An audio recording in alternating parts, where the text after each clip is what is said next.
जयराम महतो भी इस साल के अंतिम दिनों में खूब चर्चा में है। पिछले 2 दिनों से लगातार चर्चा में बने हुए हैं।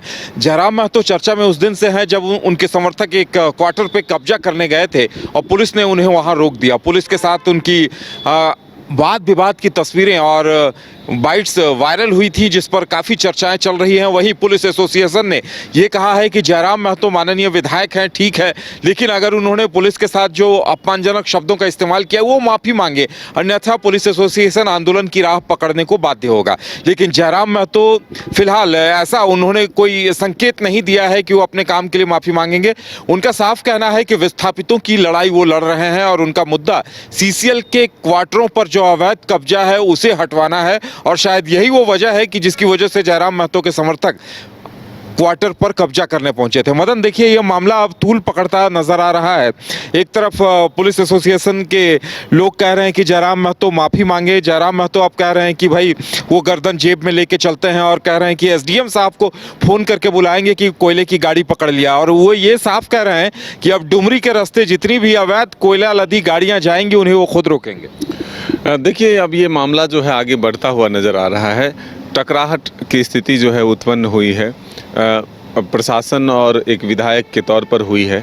तो अब दोनों तरफ से जो है एक तरह से अपनी अपनी बात को सही बताने की कोशिश ज़रूर हुई है। जयराम महतो कह रहे हैं कि हम झारखंड के लिए जो है अगर कुछ कर पाएंगे तो वो सिर्फ बातचीत से नहीं होगा, बल्कि एक आंदोलन से होगा, और एक उग्र आंदोलन के तौर पर अगर हम आगे बढ़ेंगे तभी जा कर के कुछ मिल पाएगा। क्योंकि जिस दलदल में झारखंड फंसा है उससे वापस निकालना जो है साधारण बात नहीं है। लेकिन महत्वपूर्ण ये है कि प्रशासन को जिस तरह से अब प्रशासन की तरफ से ये कहा जा रहा है कि आप विधायक हैं, इसका हम सम्मान करते हैं, लेकिन माफ़ी मांगनी चाहिए। तो अभी फ़िलहाल जयराम की तरफ से कोई संकेत ऐसे नहीं मिले हैं कि वो माफ़ी मांगेंगे या फिर वो अपने बातों को वापस लेंगे। तो अब एक टकराहट की स्थिति हुई है और अब वो कह रहे हैं कि विस्थापित जो हैं वो आगे आए, विस्थापित हमें साथ दें ताकि इस आंदोलन और इस लड़ाई को हम आगे बढ़ा सकें और अवैध कब्जा को हम ख़त्म कर सकें। तो अब सीधे टकराहट की स्थिति जो है उत्पन्न हुई है। अब इसमें कोयले का कारोबार भी बीच में नज़र आ रहा है। तो अब देखना होगा कि आगे ये लड़ाई जो है किस रूप में और कहां तक पहुंचती है। क्या प्रशासन और जयराम के बीच में जो है तनाव तने की स्थिति जो है वो बनी रहती है, या फिर कोई बीच का रास्ता निकलता है और सब कुछ ठीक होता है। लेकिन मदन, देखिए एक बात स्पष्ट निकल कर सामने आ रही है। जयराम महतो ये कह रहे हैं कि 5000 क्वार्टरों पर अवैध कब्जा है, सीसीएल के क्वार्टरों पर, और अवैध कोयले की ढुलाई झारखंड में वर्षों से होती रही है।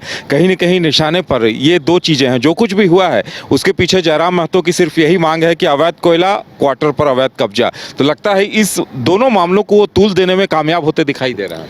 देखिए, अब ये मामला तो ज़रूर है कि ये कोई एक दिन की बात नहीं है और अचानक 5000 क्वार्टरों पर कब्जा हो गया।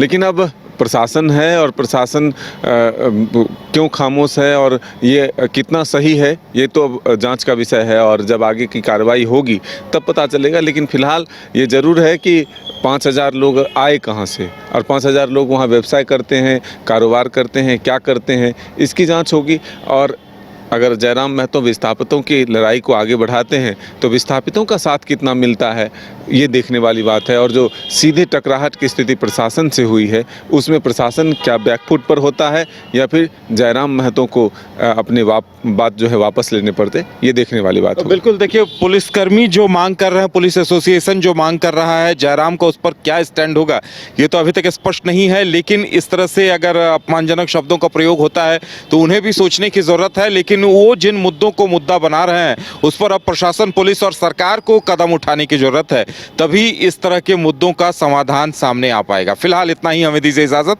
और आप देखते रहिए न्यूज़ बाइस्कोप। नमस्कार।